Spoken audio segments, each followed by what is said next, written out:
said Mr. Grewgious. "Mind, I warn you, that I think it will surprise you."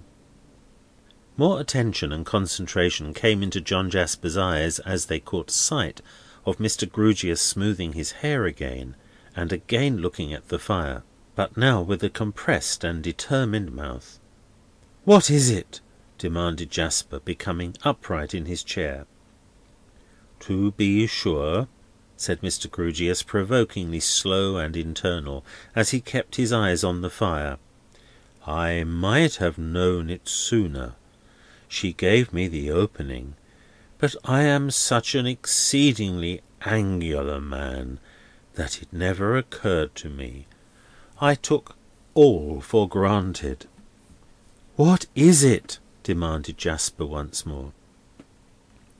Mr. Grewgious, alternately opening and shutting the palms of his hands as he warmed them at the fire, and looking fixedly at him sideways, and never changing either his action or his look in all that followed, went on to reply: "This young couple, the lost youth and Miss Rosa my ward, though so long betrothed, and so long recognising their betrothal, and so near being married—" Mr. Grewgious saw a staring white face, and two quivering white lips in the easy chair, and saw two muddy hands gripping its sides.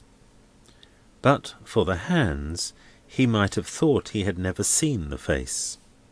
"This young couple came gradually to the discovery, made on both sides pretty equally, I think, that they would be happier and better, both in their present and their future lives, as affectionate friends, or say rather as brother and sister, than as husband and wife."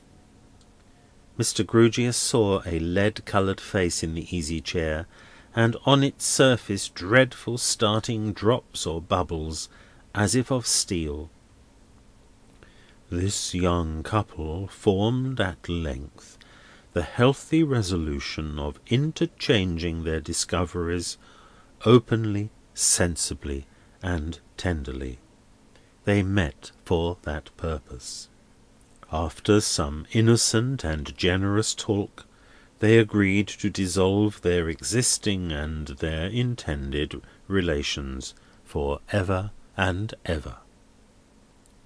Mr. Grewgious saw a ghastly figure rise, open-mouthed, from the easy chair, and lift its outspread hands towards its head.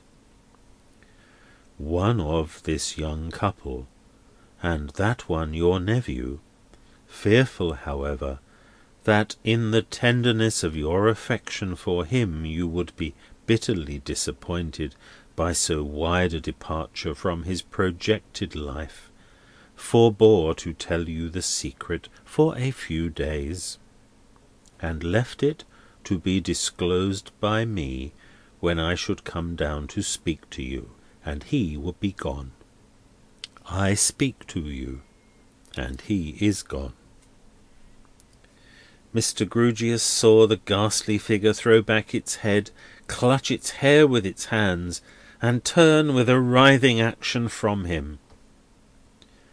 "I have now said all I have to say, except that this young couple parted, firmly, though not without tears and sorrow, on the evening when you last saw them together." Mr. Grewgious heard a terrible shriek, and saw no ghastly figure, sitting or standing, saw nothing but a heap of torn and miry clothes upon the floor. Not changing his action even then, he opened and shut the palms of his hands as he warmed them, and looked down at it. End of chapter 15. Read by Alan Chant of Tunbridge in Kent, England, during the winter of 2008.